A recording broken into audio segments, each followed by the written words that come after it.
Hey, first time there wasn't limp wrist in a while. Yeah. All right, MMA fools, we're back. I had a crazy weekend, so we are actually doing some impromptu recordings, trying to sneak some in before the fights at noon. Yes. Uh, Prelims already. Well, no, it's only 8:30. yeah, actually, we could have probably turned those on too, but so we're trying to sneak this in. Luckily, there's not a lot to talk about on that card. We are going to talk about the last card that just happened and the amazing performance there. Sorry for your boy. And then we'll talk about UFC 257. You see, it's just me and Nicolette. I think me, Brandon, and Kyle are actually going to record tonight so we can try to get everybody's viewpoint in on 257. Yep. And then me, Brandon, and Kyle will also recap the fights that are about to happen. Wow, it's already been a hectic day for me. I already went to the gym at 5 o'clock this morning. Damn, I'm gonna go after after I get that whole thing situated. Right.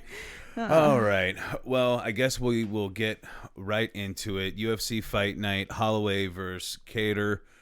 The first fight on the card was actually, I guess I should also bring up real quick. We're obviously in a different space. Yeah, different area. We're going to be making some changes to the actual MMA full space. Kind of try to make it look more professional. It may be a while. Until then, we'll be in the Gathering Fools / Be Kind space. So, all right. So, we don't have visual aids for you, but maybe we'll have that soon. So, UFC Fight Night, Holloway versus Kattar. First one was Soriano versus Todorovich, and it was a win for Soriano by TKO strikes. I don't know if I saw anything overly impressive. Yeah, I was catching that one. I was finding my way around Miami, trying to stream the fights. Yeah. So I think I may have missed that one actually. Yeah. Soriano definitely looked like he was outmatching Todorovich on the feet, and eventually it came down to a combo that kind of laid him out. Yeah. And the ref stepped in. Nothing crazy to talk about there. Good win for Soriano. After that, Mr. KO of the Year, Buckley versus DiCirico. See, this is why I need you here. I'm pretty good at the pronunciations. It was actually a win for DiCirico by first round KO head kick. Which is very ironic and kind of there's another word I want, but yeah, but ironic works because Buckley, that's what he was known for after his crazy head kick KO. Yep. DiCirico was very elated afterwards. Oh, he was like crying. Yeah. He was like, "Oh, thank God I got this motherfucker out of here quick." Right. Because Buckley was definitely applying the pressure. Mm-hmm. He was moving forward, throwing big punches, and just got caught. Yeah. I kind of felt like he was really looking past DiCirico, to be honest with you. But that's what happens, I suppose. That's what happens when you're on that high of, I get KO of the year, and then he turned around and did what he did. And it's like, I feel like he really needed to show out on this one because of his last fight. Yeah. And it's definitely, it's a step back from his shine. Mm-hmm. It's, I'm sure he'll do fine. I'm pretty sure he's young, but, get back to the grind. Yeah. And then the person I probably felt the worst for on the card, Ponzinibbio. Oh, I know. Versus Lee. Ponzinibbio after a 2-year layoff from some sort of sickness, correct? Yeah, I believe he had some kind of flu, I thought Brandon said. Yeah, oh, that's right. I forget what kind of flu Brandon said, but so he was out for 2 years, finally making his comeback. The guy has a lot of potential, obviously. And who knows, maybe some ring rust involved after a 2-year layoff, but he did end up losing by knockout from a punch. And that Lee boy, he can hit. Yeah, he is powerful. Yeah, and you can't miss against him. And that's exactly what happened. Was he missed and got clipped. Yeah, and it wasn't like Lee's striking overall was overly impressive. It's just powerful, and you can't make a mistake because he's going to take advantage of it. And I don't really know if there's too much else to even say about that fight. All these fights were quick. I was nervous. Because First of all, in Miami, I wasn't Ubering the whole time. When I found out that the bus was free, Yeah. I was like, oh, fuck this. I'm going to take the bus everywhere. Absolutely. And then I'm going where I need to go. And I'm like, shit, what time is it? And I'm like, oh, my God. I missed the one bus because there was construction, so I couldn't get across the street.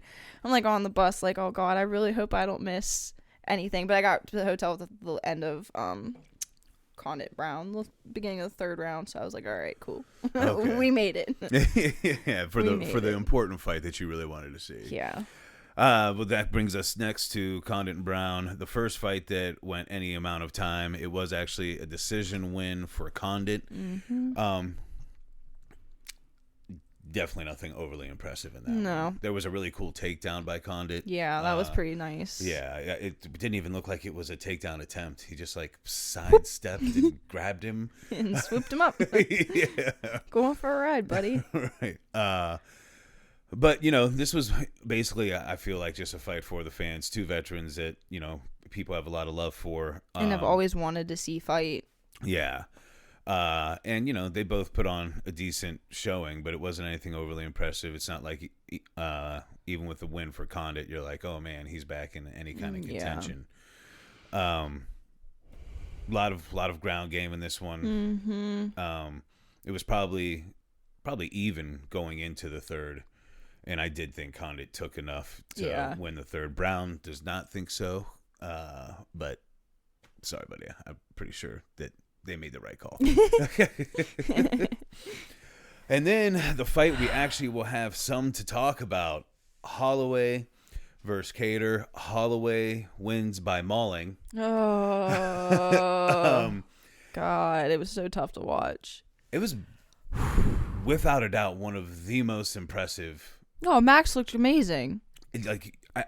Max looked amazing. I believe I was the only one that did predict Holloway, and I even fought with it, though, because Kattar's boxing looks so good.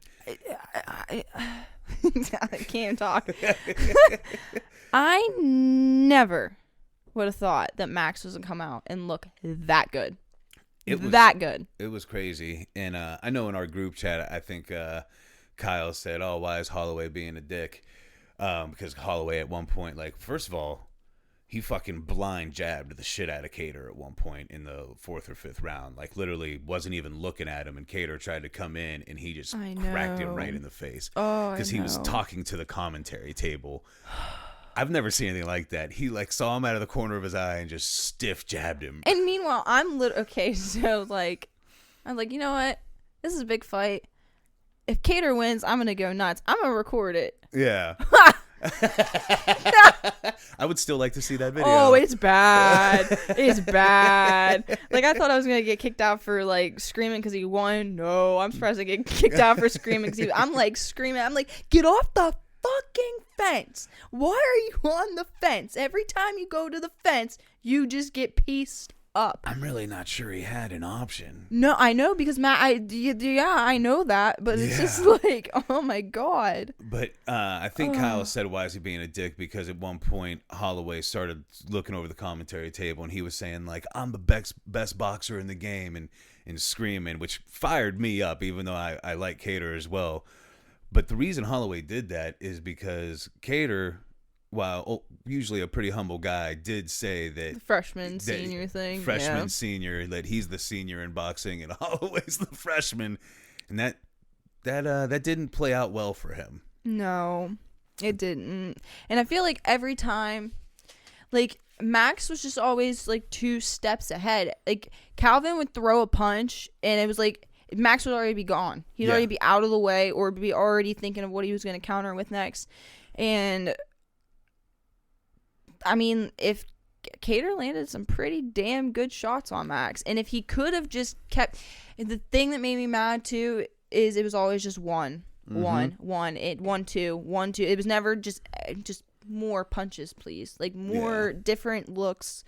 I don't know. Oh man, it was so tough. I think it was so hard for him to find a rhythm and even really try to get combos going, because there were a few times where he tried to get them and Holloway just avoided all of them. It was insane. Just to throw some stats out there, Holloway broke UFC records. 455 significant strikes landed and 141 in the 4th or 5th round. Yeah, so what? I'm gonna read them all here. So these are all the records Max Holloway broke in this fight. Number of significant strikes landed, 445. Significant strikes attempted, 774. Oh my God. That is over 100 a round. Distance strikes landed, 439. Significant head strikes landed, 274. Oh my Jesus. Significant body strikes landed, 117. Significant strikes landed in a single round, 141, which broke his own record. Then total strikes landed, 447.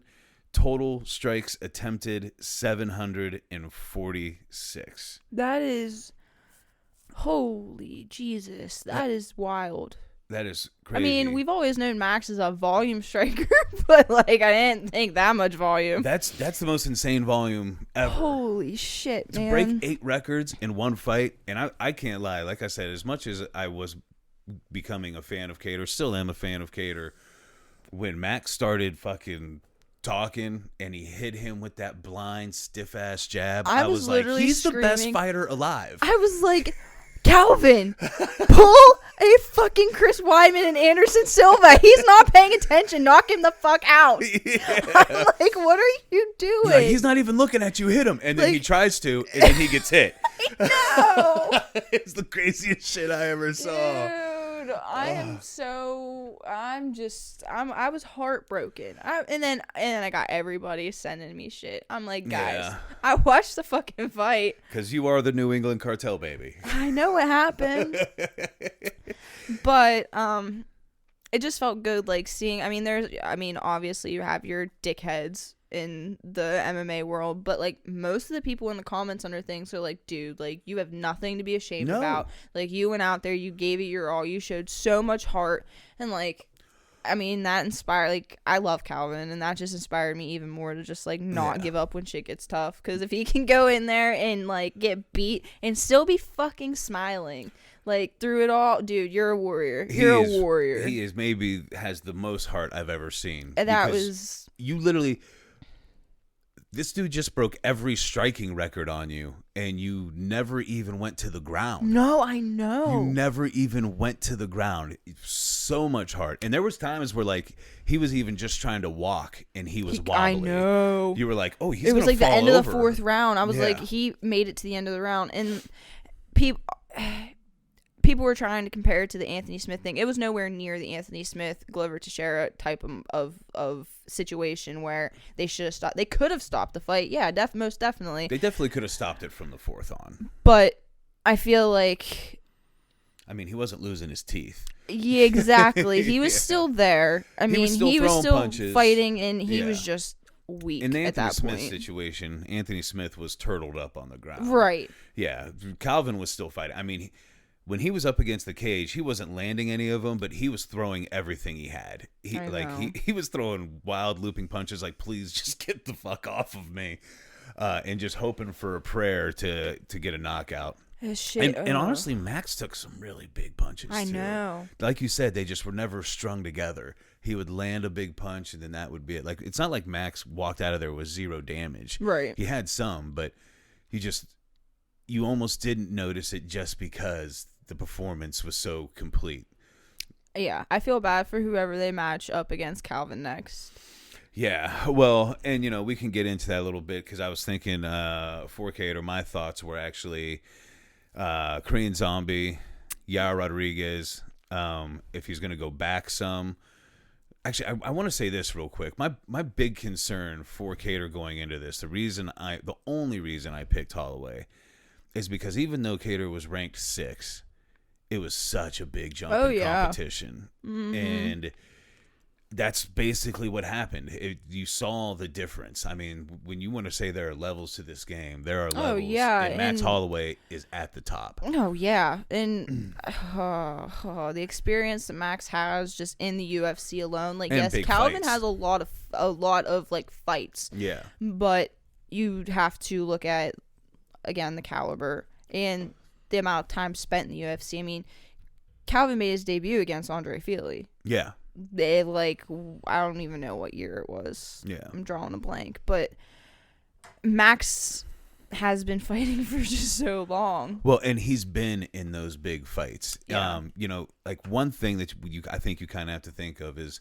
this was by far the biggest fight of Calvin's career. Oh, yeah. Against the biggest star he had ever faced. Like, Max Holloway is a huge star. And, you know, Max Holloway has fought McGregor, Ortega, Volkanovski, Aldo. Twice. And he's been in those main events on pay-per-views. Like, he is used to that. Titles. Yeah, he's used to that shine. This was Calvin's first chance to really get that bright of a light on him. Right. So who knows if that played some sort of effect, but regardless, it was such a big jump in so many ways for Calvin. And that's what worried me. And it proved to be true. Plus, Holloway just, I mean, after you see something like that against one of the best boxers in MMA, which I believe Calvin Kattar is, you have to think, like, were the Holloway-Volkanovski fights like a fluke? Like, because Holloway looked unbeatable. I know. Yeah. Ah, man. So, that was wild. So looking at future matchups, I'm not going to get into future matchups for the rest of the card. They're just not high ranked enough, and we don't have the visual aids there to like go through. Right. But so I was thinking for Calvin, looking ahead of him, because I don't think this win or this loss against Holloway just means, okay, you got to like send him way back. No, I think he not can at still all. face somebody ahead of him. And the rest of that division isn't moving anyway. Right. So Korean Zombie, Yara Rodriguez, and then if he wants to go back a little bit, either Josh Emmett, and this is back pretty far, but he looked really good in his last fight, but Barbosa. Yeah. And that's a good striking matchup. Yeah. I can agree with any of those, really. Yeah. Man, I kind of like to see him versus Zombie. I think that's what I'd really like to see. I think that lets us know which one of them is still really a contender in the division. For sure. And then, too, though, I mean, that just leads into the fact, like, I mean, I don't know, because it's another one of those things when it comes to, I guess, levels in a way, but Brian's going to fight Volk. Yeah. On the 27th of March. Yeah. So if Brian wins the title and we get that rematch, that's gonna be with awesome. with a completely different Brian Ortega. Yeah. Oh God, my heart will break even more if he does it to Ortega again. Well, oh my God, I'll be heartbroken. Well, and because here's the thing: the only matchup you can make for Holloway is either a step up for a title or for a title in his weight division with a rematch against Volk, or if Ortega wins against Ortega. It's the only fight to make. You can't make him fight anybody else. No, not at all. He 100% deserves another rematch, even if it's against Volk. Right. Like after, oh man. I did want to see that fight again. Until this fight. Yeah, I know. Yeah. Same. I don't think anybody did, and now everybody's like, "Oh man, we need to see a third fight on that." Like, yeah. And probably the two most impressive striking displays, I feel like, the ones that really wowed me, was Ortega's in his last fight, because it was such a drastic difference from his last fight. The levels he stepped his game up was incredible. And then now Holloway, like, even though maybe he didn't really step his game up levels because he was already so high, it's like it all is just really coming together. Yeah, and you forget that he's only 29. That's what I was literally just getting ready to say. Like, we thought we had Max Holloway in his prime already. Yeah. And apparently we were wrong. Yeah. Because this is his prime. And 100% agreed, the no sparring thing has got to be a factor. A key. Like, a key with everybody's training. Yeah. I mean, you would think, like, you wouldn't be as used to, like, taking some of those punches, but it didn't phase Holloway at all. No, but did you see, though, when he first got punched for the first few times, how wide-eyed he got? He was like, oh, man, this is what it feels like to be hit again. He's like, oh, I forgot. But maybe that shock helped him key in. That's what I was just getting ready to say. I think it helped him a lot. Like, I want to go back and watch it because I want to watch Max's striking. I can't watch my dude take a beating like that again. That is probably a fight I will never rewatch. Yeah. Unless I'm like going to study like things that I need to see that Calvin might have done wrong for my own like style. I'll never watch that fight again.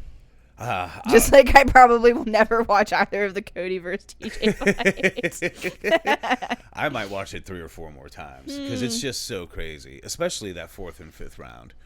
Like, they were all crazy, such dramas. I mean, the decision, I mean, you could have, if they would have been like, oh, if I'm they telling you, there could have been 10-6 rounds.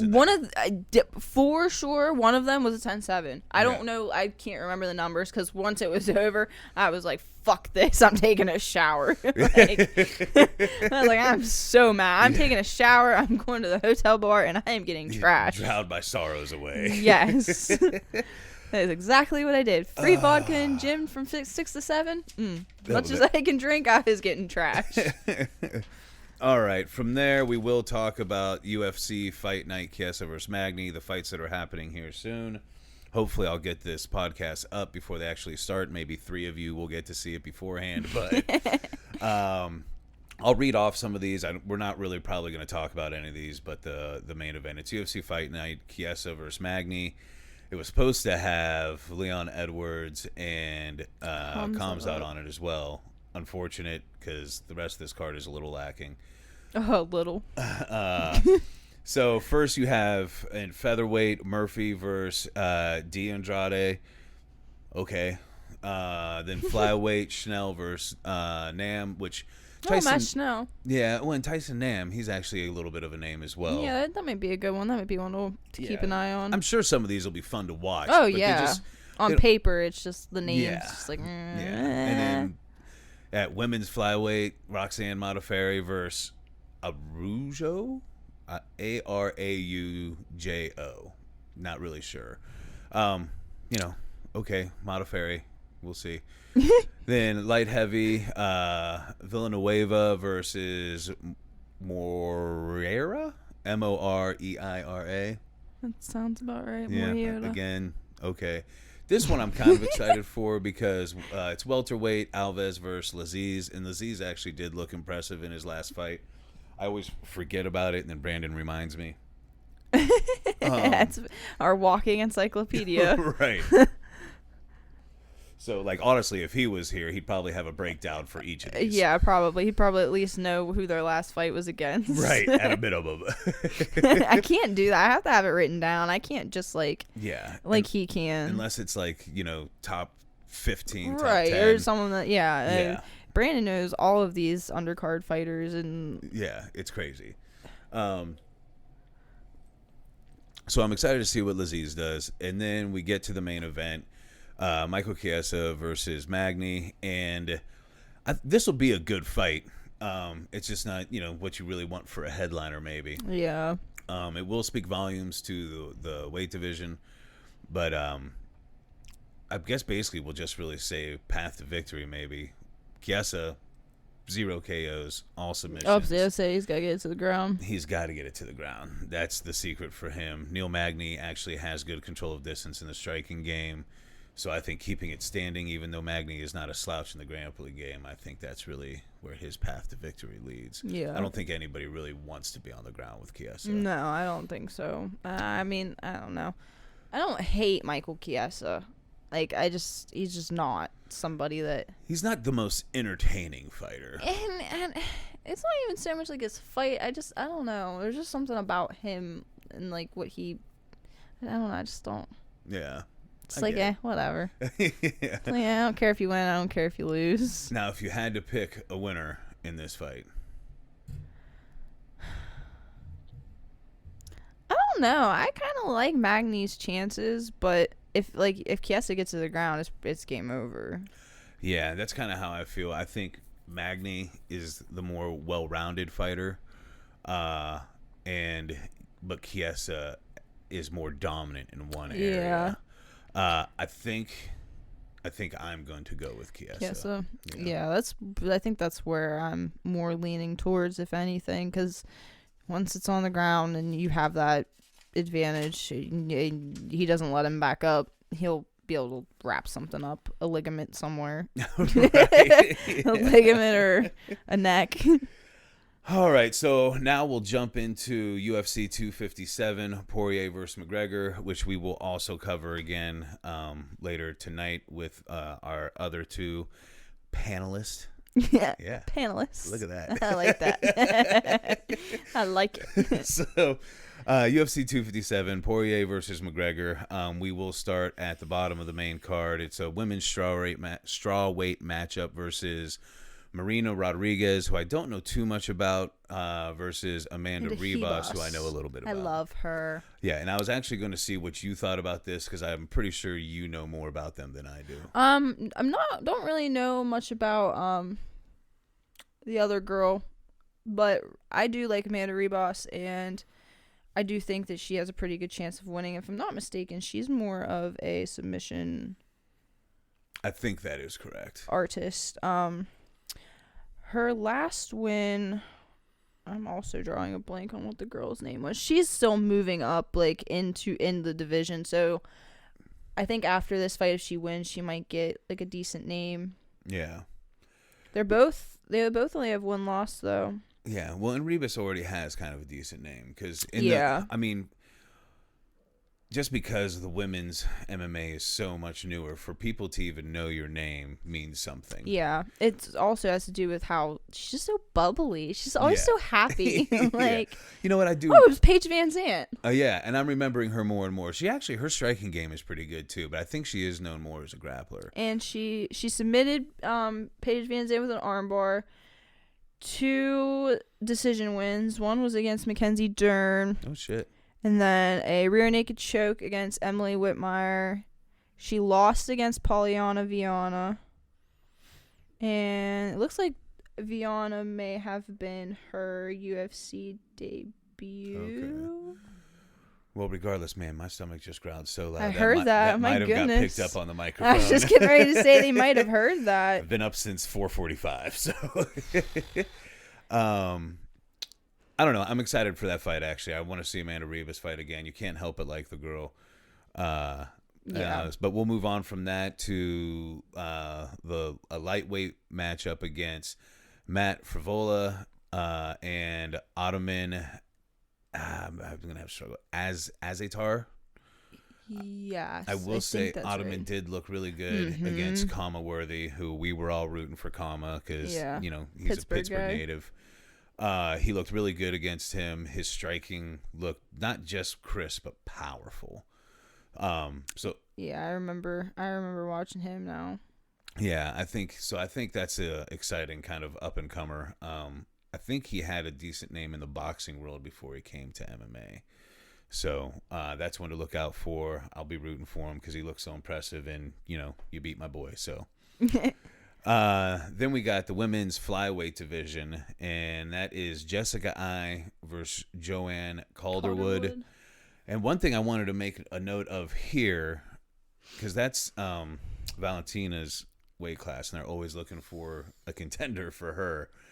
If one of them has a really impressive performance, they could jump the line ahead of Cavillo, however you say it, Maya, Murphy, and Chukagian.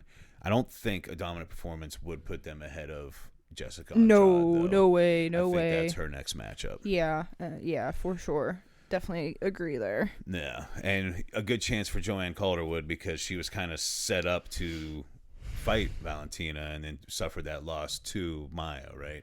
And if Jessica Ai loses... Oh, man. Yeah, it's a bad road for her. She's going to have a hard... Yeah, I mean, I don't think the UFC is going to actually cut any of the women anymore unless they are performing like Rachel Ostovich. Yeah. I don't... You know what I mean? And I think Jessica Ai is just about there because, oh, man, Valentina kicked her into another world. Yeah. Another world. And I just don't see I think it's hard in the women's division to cut too many people, especially in your top 10 there's not a ton of prospects that are coming in still. Again, just because women's MMA is so new. It sounds crazy to say because of how long it seems like, oh man, it's got to have been at least a decade, but in the grand scheme of things, it's not long at all. I mean, the sport in general is still considered new. Yeah. All right, then one I know you're excited for, lightweight Dan Hooker versus Michael Chandler. Man. And I know you've been excited to see Chandler fight, so I'm just curious about your thoughts on this. I mean, I know what Michael Chandler's game plan is. It's to throw more punches than the other guy. Oh my God. I thought you were actually going to be serious. Like, I literally thought you were going to be like, his plan is probably going to go in for the takedown. And I was going to be like, yeah, I'm going to follow up with that with, and Dan Hooker's going to throw a fucking knee. I'm sorry. That's how Michael Chandler describes his game plans. Oh my God. No, but, this is gonna be a tough one. Yeah. Because I have been on the Chandler train for a while, since even before his talks of being in the UFC.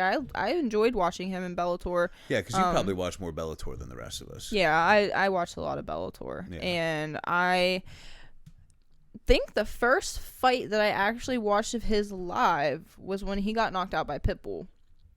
And then I went back and watched his other fights and watched like the Eddie. Actually, no, I take that back. The first thing I ever saw of Michael Chandler was his fights with Eddie Alvarez. It was one of those the best fight. It was like an Instagram thing. It was like one of the best fights you've probably never heard of. Yeah. And like I went back and I watched it and I was like, holy shit. Yeah. That was awesome. And then I started to like watch him more, and then he fought Benson, and then after he fought Benson, they signed him to the UFC, and now we get to see what he's going to be like against not washed up UFC fighters and actual top caliber in one of the biggest shark tanks in the UFC, because that division is full of fucking killers. Well, and that's the thing is the history has not been kind to Bellator champions or former champions that come to the UFC. Yeah. Eddie Alvarez was the only one that really had success in terms of getting the belt. And even there, like, he didn't really have a great run in the UFC. Things kind of fell perfectly for him to win the belt. And then he got just dominated by Conor. Oh, yeah. Which I don't think speaks poorly on him. I mean, Conor tends to dominate quite a few people. Yeah. But Dan Hooker... So you see Michael Chandler coming in, you're like, man, it's always a little rough for these Bellator guys coming over. And then you think about Dan Hooker's fight with Dustin Poirier, who's one of the best in the world. Yeah. And you're like, okay, Michael Chandler, what do you got? What are you going to... Yeah, it's... yeah, that's my worry. And like I just said, I mean, Dan Hooker knows what Michael Chandler is. Michael Chandler is a D1 wrestler. I mean, he's a very good wrestler, and that's what he's obviously going to try to do. I mean, it's just going to be striker versus wrestler. Yeah. So, and the fact that Chandler was knocked out by a featherweight, right, is very nerve-wracking for somebody who is a fan of his against somebody like Dan Hooker, who is just a striker and put on a war against, like you said, Poirier. Yeah, one of the best strikers in the game. Yeah, another one of the best boxers in the UFC. Yeah, I definitely think Chandler's smart move would be to try to go for the takedown, but then you got to watch out for Hooker's sneaky knees. And sneaky knees, that sounds hilarious to me for some reason. I was thinking of there's something that like rhymes with that I'm like laughing about, but I just don't know what the words are. Sneaky knees. But I'm excited for that fight. I am too. I'm it nervous. Could be a war. It could be a quick KO. My heart is going to be thumping out of my chest for the co-main and the main event, because I'm a huge fan of Dustin Poirier. Yeah. What's bad for me, like I'll probably be having heart palpitations because I'm a massive fan of both fight-wise. I've become less and less of a fan of Conor McGregor kind of in general, but fighting-wise, he's one of my favorite to watch fight. Yeah. I mean, his striking is just different than most people's. And he looks like he's in some of the best. They both look like they're in some of the best shape of their lives. Yeah, and people. But Dustin is so big. Yeah. He's thick. Yeah. Like his stomach is a tree trunk. Yeah. But his shoulders are broad. You gotta. I'm sure in the back of his head though is like, I got nicked by Conor and it put me on my face. Like Conor didn't even hit him square and it put him on his face. I know. And how everybody who has talked to Conor is talking about the mindset that Conor is in. I would imagine it has to make Poirier a little bit nervous. Oh yeah, I can imagine. Even Ariel Helwani, who I'd say has been fairly quiet on Conor as of recent, was like, I think Conor McGregor is maybe the most underrated fighter. And he said it just because so many people give him shit for tapping, not having a ground game. Yeah. But his accomplishments kind of speak for themselves. Mm-hmm. And, you know, Dana said that he's back to motivated, and Conor came back out with his Mystic Max stuff, and he gave Poirier a lot of props, but then said that still levels underneath me, and I'm going to KO him within 60 seconds. Oh, man. That's big talk. That's Dustin Poirier. I know. And it's not the Dustin Poirier you fought in 2012, 13, 14, whatever the hell that was. Which is kind of crazy to say because Dustin Poirier has definitely gotten better. But Dustin Poirier at the time was ranked number 5.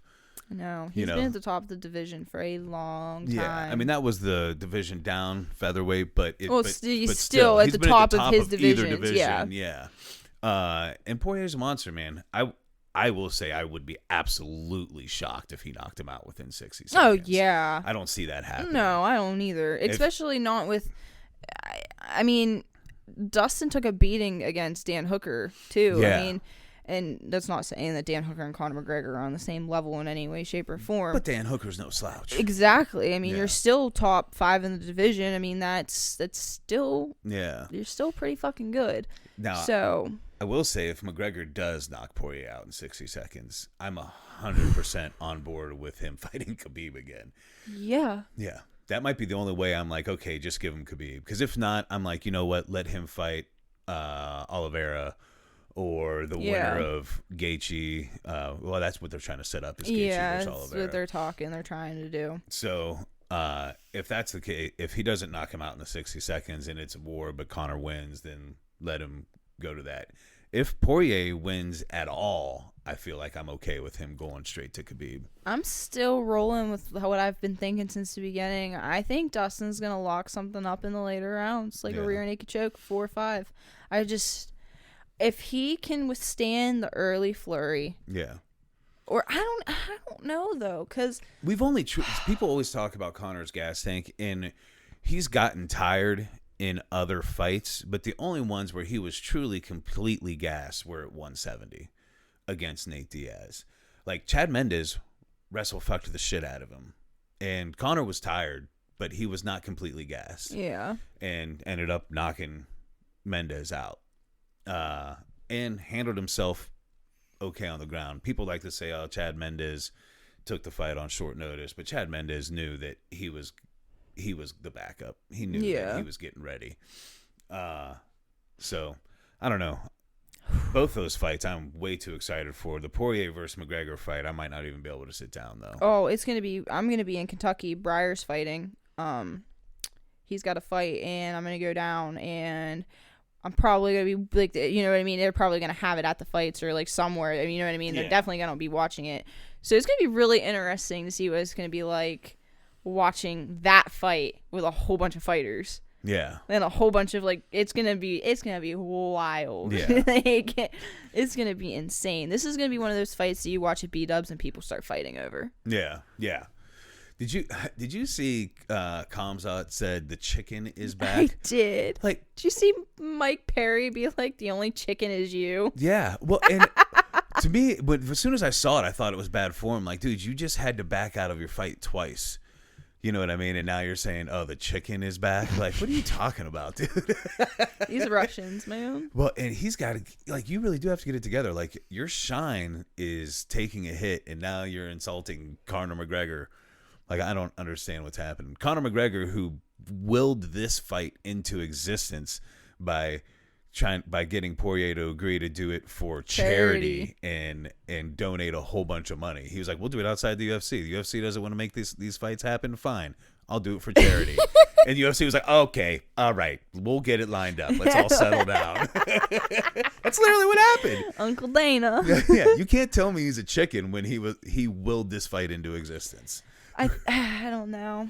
I really don't know. I also, though, you have to, on the opposite on the mental side, on the opposite side of the spectrum, how much is Conor underestimating Dustin? I mean, yeah, we say that he says like he gives Dustin a lot of props or whatever, but he's still underestimating the fuck out of him.